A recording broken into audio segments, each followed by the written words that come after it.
Vitor, esse dia eu tava lembrando da aula de história. O professor falou que antigamente Uberaba era chamado como Água Clara. Não, mas a minha professora, ela me explicou que se chamava Sertão da Farinha Podre. Não, meu professor falou que era Água Clara. Ué, mas eu escutei de meu amigo, minha professora me falou que era Sertão da Farinha Podre. Não, ele escutou errado, porque todos os meus colegas que estavam na sala também falam, todo mundo entendeu que era Água Clara. Mas, cara, Fernando, você pegou a recuperação em história. E aí?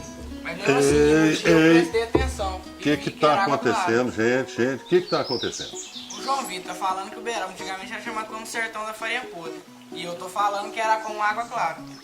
Pois é, mas isso não tem problema, porque os dois estão certos.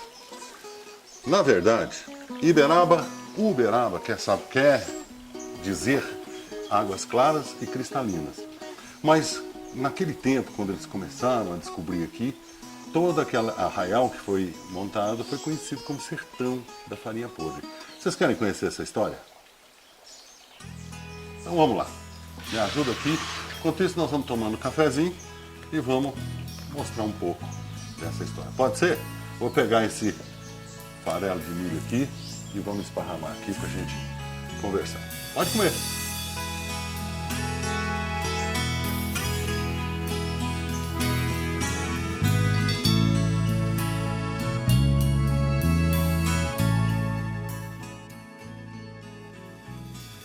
Aqui nós temos o Rio Paranaíba, que vocês conhecem. Aqui nós temos o Rio Grande, com seu dentinho, que vocês também conhecem. E que eles vão desembocar aqui no Rio Paraná. Para isso, a gente vai ter que voltar e contar a nossa história desde 1700, no século XVIII. O Brasil tinha só 200 anos de descobrimento. E aqui neste sertão, que era o fundão da capitania de São Vicente, só viviam os índios bororós e os índios caiapós. E também muitas feras. Era o tempo dos bandeirantes, do Anhanguera, do Borba Gato. Anhanguera ficou conhecido como Anhanguera porque ele botou fogo no aguardente e os índios ficaram com medo dele incendiar as águas e chamaram ele de Diabo Velho, que quer dizer Anhanguera na linguagem deles. Nos primeiros tempos, a colonização do Brasil predominou na região litorânea, ao longo de toda a costa. Mas aos poucos a coroa portuguesa percebeu a necessidade de interiorizar, ou seja, adentrar o território, dado que o território era muito vasto, com as possibilidades de muitas riquezas. Então os bandeirantes, a coroa portuguesa criou o movimento dos bandeirantes e os sertanistas que adentraram o território brasileiro, levando, eu posso dizer que eles eram os novidadeiros, levando a ideia de uma civilização, de um mundo onde as coisas eram diferentes, assim como Portugal, um lugar desenvolvido. Então a ideia de civilização, de povoar e civilizar os sertões. Inclusive, uma expressão muito utilizada na época, que era amansar os indígenas. Com a descoberta do ouro em Goiás, a região passou a ter uma importância estratégica. Eles vinham as bandeiras para trabalhar e buscar o ouro através dos rios. Então, o governador da capitania de São Paulo e de Minas Gerais eles começaram a empreender viagens e explorações que visassem um atalho nessas terras. E neste tempo, naquele momento, como toda a região era ocupada pelos índios, foi muito difícil, eles eram muito bravos. Quem fez essas viagens foi o Anhanguera II, em 1725, porque o pai dele já estava muito velho. E ele, quando fundou lá a Vila Boa de Goiás e voltou, ele fez a primeira investida nessa região. Como o sertão já passou a ser sertão da capitania de Goiás, e os índios eram muito bravos, eles estavam com muita dificuldade de conseguir colonizar aqui, o governador da capitania de Goiás criou um projeto de colonização, nomeando Antônio Pires de Campos para pacificar os índios da região.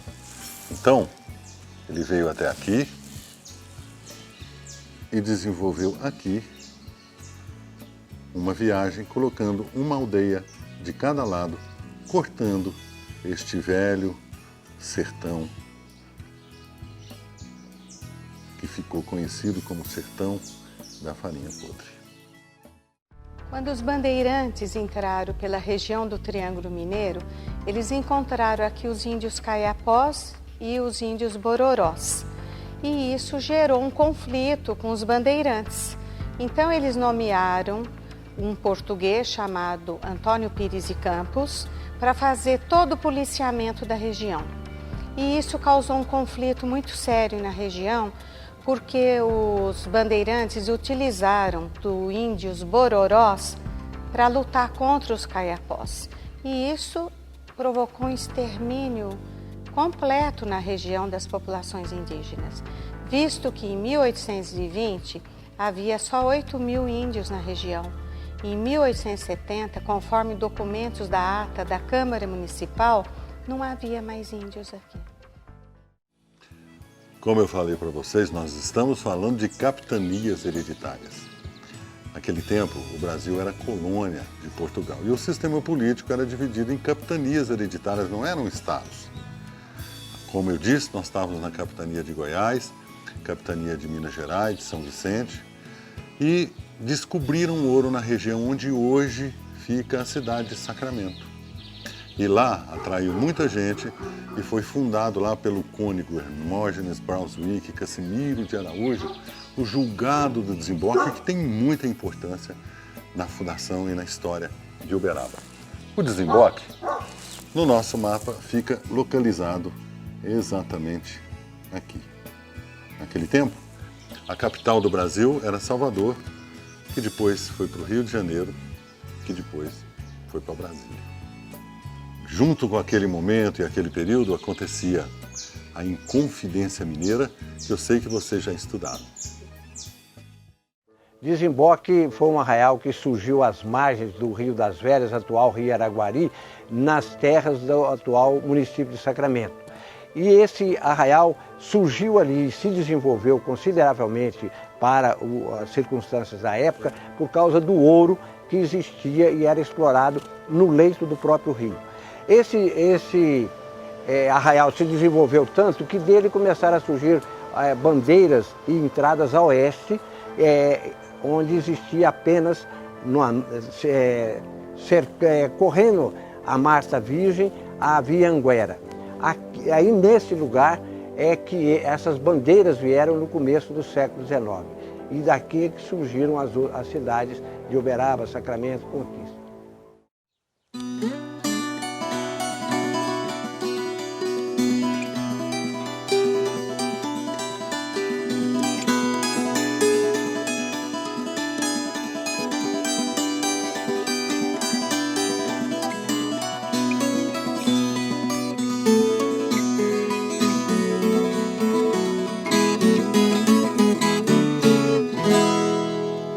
Olha só, a nossa região naquele tempo fazia parte ainda da capitania de Goiás, que depois passou a ser a capitania de Minas Gerais. Ficou com Goiás até 1816. Bem, como o governador de Goiás queria povoar a região e tomar a posse das terras, ele já tinha promovido a pacificação. Ele começou a distribuir as famosas sesmarias, que nós já conversamos sobre isso. Essas sesmarias têm uma grande importância para a nossa história. Teve importância o papel de José Francisco de Azevedo na ocupação do Triângulo Mineiro, especialmente no século XIX, em 1806, o antigo Sertão da Farinha Podre. Isso através da fundação do Arraial da Capelinha, que foi criado em torno do córrego do Lajeado. José Francisco de Azevedo era um medidor de terras, e sesmarias, como se chamava na época, que eram grandes extensões de terras que eram distribuídas desde o período colonial. E ao entorno dele, vários outros transmigrados acabaram se estabelecendo nesta localidade. Em 1809, o sargento-mor Antônio Eustáquio da Silva Oliveira, conhecido como Major Eustáquio, é nomeado pelo governo de Goiás a se estabelecer nessas regiões como disciplinador de índios e como aquele que iria estabelecer a ordem e os processos de ocupação efetivas da terra. Ele funda uma fazenda, né, suas terras, onde hoje é a Fazenda Experimental Getúlio Vargas, e devido a esse fator, Uberaba estava prestes a ser fundada. Como aconteceu em todo o Brasil, o processo de ocupação das terras foram através de sesmarias. E em Uberaba não foi diferente. Nós temos aqui próximo de Santa Rosa, sesmaria que foram doadas para Francisco de Azevedo. Temos também documentos de doação de terras, que é a sesmaria do Tristão de Castro doando para a igreja, na parte central de Uberaba hoje, onde está a Praça Rui Barbosa. E temos também o Antônio Eloy Cassimiro de Araújo, que é o barão da Ponte Alta, que herdou as sesmarias de Santo Inácio, Bebedouro e Ponte Alta. Terras que, se a gente for imensidão, daria aproximadamente daqui na divisa com o Sacramento, né? E temos também a presença dos escravos, e onde tem escravos, com certeza você vai ter as formações de quilombos, Tengo-Tengo, Ambrósio. Ainda viviam por aqui os índios e as feras. Nesse tempo o Brasil estava fervendo, Brasil colônia, porque desde 1808, Dom João VI mudou-se para o Brasil com a corte, fugindo de Napoleão. Nesse tempo, um homem de 51 anos, chamado Major Antônio Eustáquio de Oliveira e Silva, foi nomeado comandante regente dos índios do sertão da Farinha Podre pelo governador de Goiás, governador da capitania de Goiás, por influência do seu irmão. Ele empreendeu uma bandeira, foi até Prata, fundou a cidade do Prata, depois passou por essas bandas. Mas há relatos históricos de terem passado por aqui também uma exploração comandada por um homem chamado José Francisco Azevedo, lá na região onde hoje é Santa Rosa, o distrito de Santa Rosa. Na prática, a nomeação de Antônio Eustáquio como curador dos índios significou o massacre de todos os caiapós que habitavam a região. Eles foram dizimados. Para você ter uma ideia da dimensão do genocídio, na segunda metade do século XIX já não havia mais registros de índios no sertão da Farinha Podre. E os sertanistas foram levados a exterminar os índios porque a mineração desenfreada no desemboque havia acabado com as terras. Buscar novas terras era uma necessidade urgente. E um dos sertanistas que lideravam esses grupos, chamado José Francisco de Azevedo, ele acabou fundando um pequeno núcleo populacional às margens do Ribeirão do Lajeado, e como estavam no sertão da Farinha Podre, o povoado ficou conhecido como Arraial da Farinha Podre. E nessa época, o Antônio Eustáquio organizou mais uma expedição, chegou até o Ribeirão do Prata, matou mais um monte de índio e tomou posse das terras. Como esse ambiente ficou seguro, porque também não tinha mais índio, aqueles habitantes do Arraial e uma leva de imigrantes da região central da província de Minas Gerais, os chamados geralistas, eles acabaram ocupando aquelas terras e também construindo as suas casas nas imediações da morada do próprio Antônio Eustáquio. Pode bombar, Carlos Fernando. É a água. É em torno da água que todos os povoados se formavam antigamente. Foi assim que Major Eustáquio de Oliveira chegou na nossa região, encontrou o Córrego das Lajes e ali fixou a sua residência e começou a atrair o povo para formar o arraial da nossa terra. O Major Eustáquio, quando chega em Uberaba, ele já chega com os títulos de curador de índio e regente do sertão da Farinha Podre. Então o major chega com todo o aparato para estar aí fundando uma cidade. Mais tarde, em 1816, a nossa região do Triângulo Mineiro deixou de fazer parte da capitania de Goiás e passou a fazer parte da capitania de Minas Gerais. Uns dizem que isso aconteceu pela influência dos fazendeiros, que já era uma força econômica da região na época. Outros dizem que era por influência da Dona Beija, uma bela mulher que encantou o ouvidor do rei. Em 1816, a região do Triângulo Mineiro passa a pertencer a Minas Gerais. Por que aconteceu isso?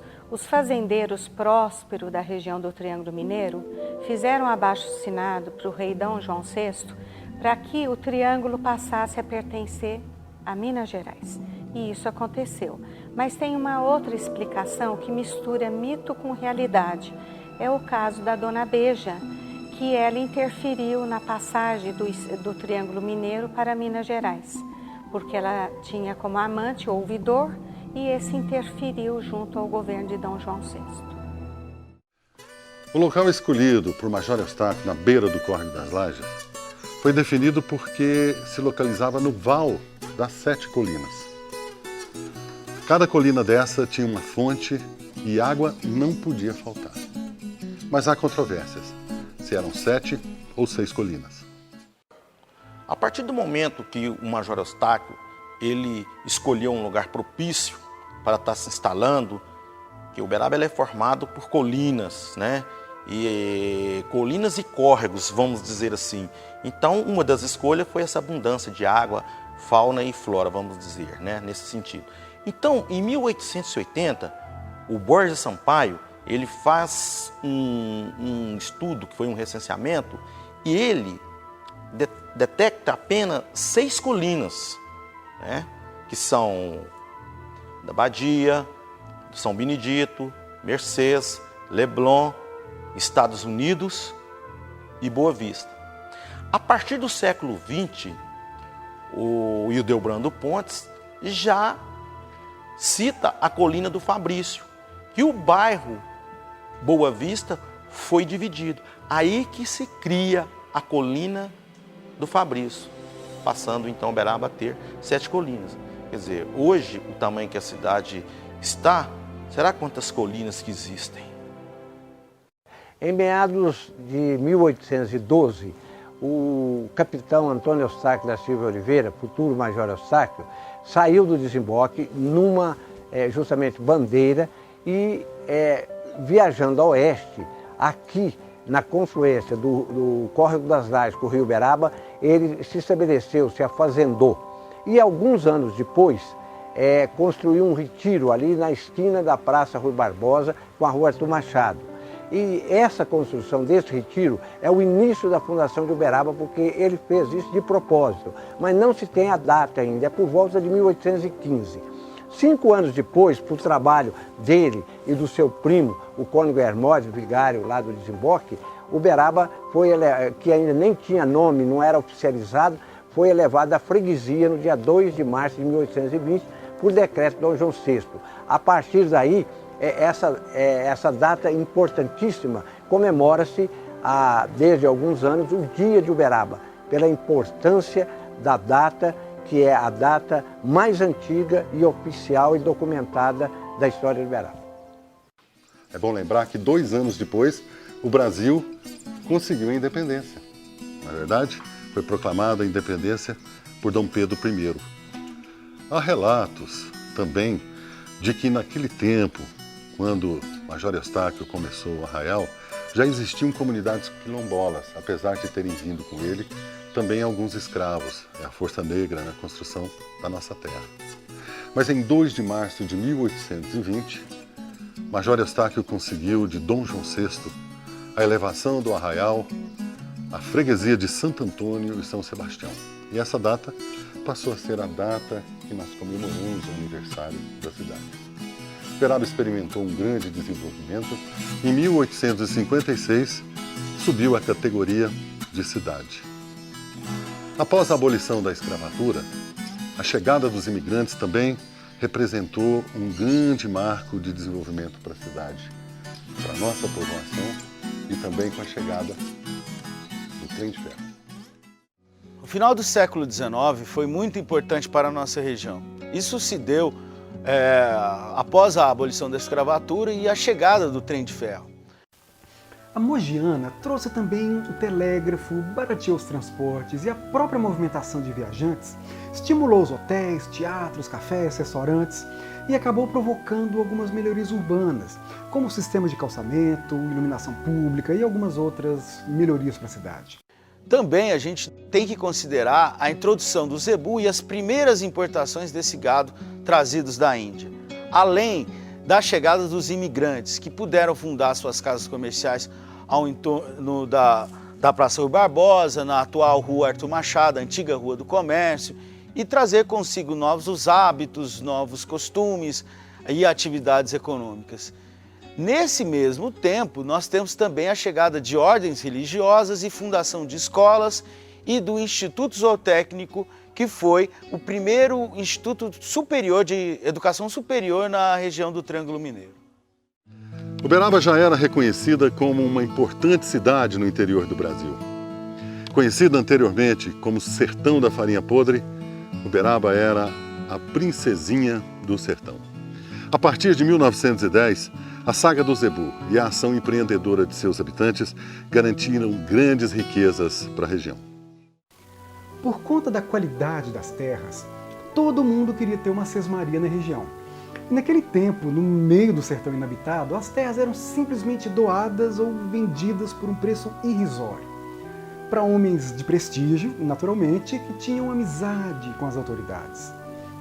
Borges Sampaio conta que terras a perder de vista foram compradas a troco de um casal de leitões, por exemplo. Principalmente a partir do comecinho do século XX, quando os pecuaristas trouxeram o zebu da Índia. Isso fez com que alguns poucos patriarcas de prestígio se tornassem proprietários de fazendas gigantescas. E isso deu início ao domínio da cidade por algumas poucas famílias que fizeram fortunas com essas terras, principalmente com a pecuária, que foi a primeira atividade econômica relevante na cidade, ainda que concentrasse a renda nas mãos de uma parcela muito pequena.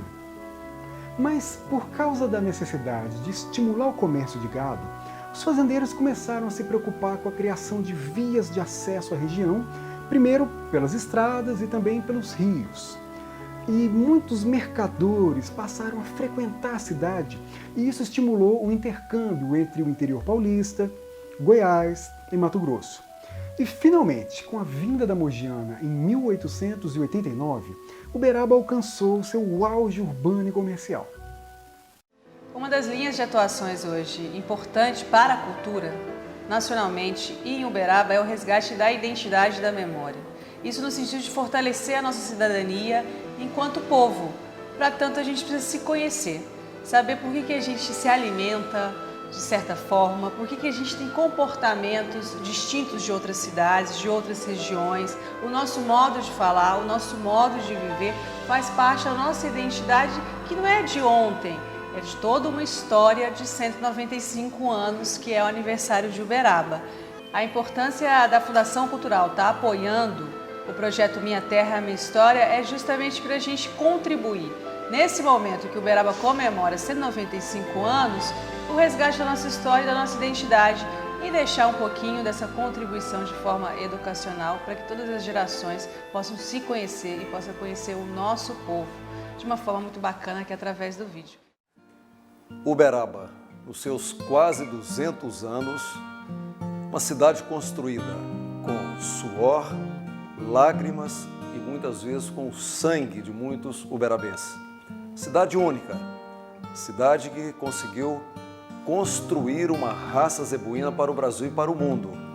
Uma cidade que tem o maior sítio paleontológico da América Latina e uma cidade que tem o ícone da paz, Chico Xavier. Portanto, uma cidade única. Momento uberabense, momento de perspectiva, um futuro brilhante pela frente.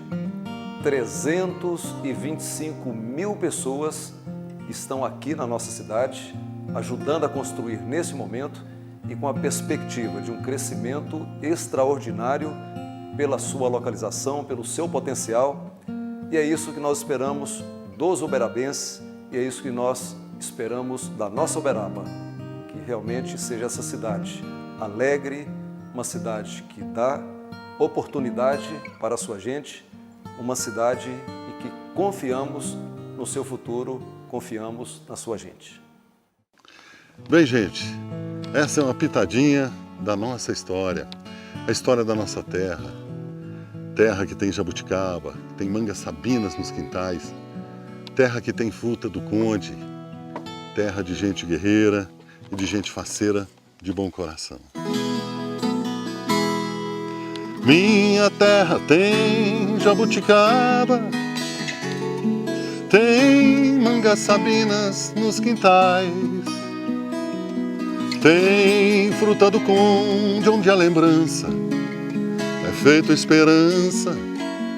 Em Minas Gerais, terra de gente guerreira, de gente faceira, de bom coração. Minha terra tem 7 colinas, terra de lindas meninas, de cerrado e chapadão. Minha terra tem jabuticaba, minha terra é Uberaba, princesinha do sertão. Minha terra tem jabuticaba, tem mangas sabinas nos quintais, tem fruta do conde onde a lembrança é feito esperança. Em Minas Gerais, terra de gente guerreira, de gente faceira, de bom coração. Minha terra tem 7 colinas, terra de lindas meninas, de cerrado e chapadão. Minha terra tem jabuticaba, minha terra é Uberaba, princesinha do sertão.